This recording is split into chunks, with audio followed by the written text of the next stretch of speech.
So the question was bad anxiety because of grades. Yeah. Now, what's interesting with anxiety and in the context of grades is it's important to differentiate between fear of getting bad grades, I suppose, and then like actual bad grades. Okay, so like because that's different. If the person's fearing getting a poor performance, but then they do well, that's different. But if they fear poor performance and then they get like a bad result, then that's like, important too, right? So then what's also let's say that the person gets like bad grades. A good place to analyze is to what degree did those bad grades be caused by my abilities or my anxiety, because that's important to differentiate as well. That sometimes it's actually not a person's actual abilities, but it's just like anxiety making it hard to concentrate, right? Which is really important because then the central core of it really is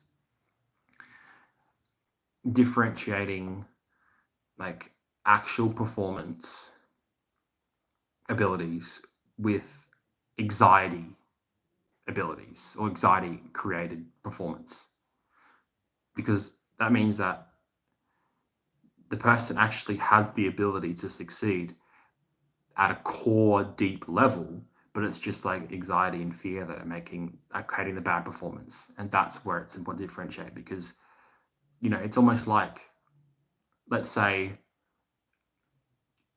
you need to be a tall person to do basketball or something, right? And let's say the person is like really tall, like 7 foot or something, and let's say that they're just bad at basketball because they get a bunch of anxiety about like performance. So that's important to differentiate, because then we could say, well, it's not maybe it's not necessarily their height that's limiting them, because height is something that is hard to change, but it's just their performance anxiety, which means that they have the potential. They just need to see that in themselves, knowing that it's actually not their abilities that are causing it, but just the anxiety. And that's important to differentiate, because anxiety can go down, but height can't really go down or up, as an example. So yeah, that's a part of it.